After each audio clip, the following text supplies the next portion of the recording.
Hello everybody. So just having a walk through the woods right now, and I might have to cut this one short if I come across anybody, because I don't want to be that guy talking to his phone in the woods.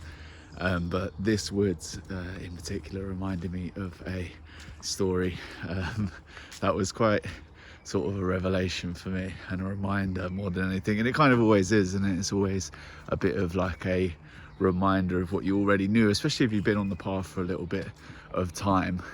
You get these sort of rememberings rather than like new information, because ultimately what presence is what happens when all information is eventually put down and you sort of become present, kind of like these words, right? And the crazy thing is, like, your whole life, all the struggles and strife you've gone through, like this tree's just been here, present tree. So yeah, in this wood there's like a little bench. Depending on how long I'm speaking for here, we might actually make it to the bench. I can show you. But that bench is basically like sort of two logs that have been kind of lumberjacked, and then half a log on top, and you kind of can sit on the smooth half, I suppose. But over time, it's been there for quite a few years, and over time the two sides have become really wonky and a little bit uneven.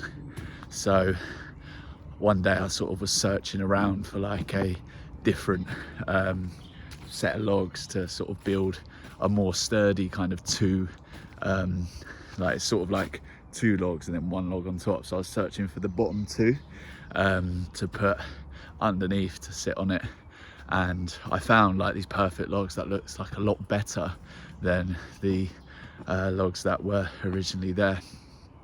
So I pick up these logs, they're really bloody heavy actually, so I have to like hold them really close to my chest, and then I'm like sort of strong man carrying them, like when they carry them kegs along, and eventually make it to like where the seat is and start to like put the first one down, and then I go and sort of retrieve the other one, same thing, have to like start to carry the other one. It's really close to my chest and I'm sort of like walking along with it, and by the time I get the second one down, I put it down, I have a look down, and I see that I am just covered in ants, just completely, like all down my legs, all over my sort of torso and chest area. And where I've put the legs down next to my bench, the ants are thinking, oh right, what's over here? And like they're all jumping off and started climbing on the bench. So I was like, oh no. And I watched this amazing YouTuber called Ants Canada. So I love ants as well, but I don't love them when they're on me. So now I felt really devastated that I disturbed their nest as well. So I was like looking at the logs and thinking, oh no, like I'm gonna have to pick it up again to then take it back and sort of reassemble their nest where it was, because they're probably a bit in the log but then partially underground. So I was like, damn. So then I had to pick it up and like carried it all the way back there. They're all getting on me again, but I was like, no, there's no way I'm leaving it like that with them all split up. So I put both the logs back. Bit of a clear in here. I love this bit. There's quite often deers that like sort of run through there. So yeah, I picked it up and then sort of put it back where it was, and I went and checked, and they're all still kind of cool in there a couple of days later, and they just gone back to their normal lives.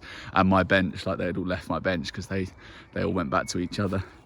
But it's just so interesting. It's like, you know, what could look really kind of appealing and like look like it's the correct thing and going to make your situation a lot better can sometimes end up making it a lot worse. And especially if you don't, like, you know, if I had looked and seen like properly at the logs that I was picking up, I would have noticed that there was ants there, and I just kind of leaped in an effort to kind of make my existing situation better.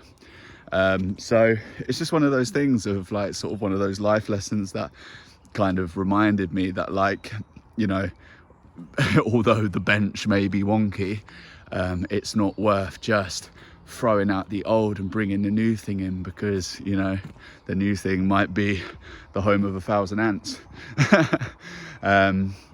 So yeah, and I think it just really reminded me that, you know, you don't always need to change things either. So now, like, I've reset the kind of wonky bench back up, and I have a kind of new appreciation for it. The strange thing is as well, to be fair, I do have an appreciation for the ants as well. Like I walk past them and they've become like a new POI on the walk as well. Go and check in on the ants and make sure they're cool. So yeah, I just wanted to share that little story as well, because there's so many life lessons in these little actions that we take. And you know, this one's just the classic, the kind of grass is always greener. But yeah, you know, I'm sure in your own life you sort of have little moments that remind you, like, to stay on the path and to stay in your spiritual lane, and remind you that these quick changes, things aren't always as they seem. So yeah, just wanted to share that. Have a lovely rest of your day. Thank you for listening to me as always. Thank you very much, guys.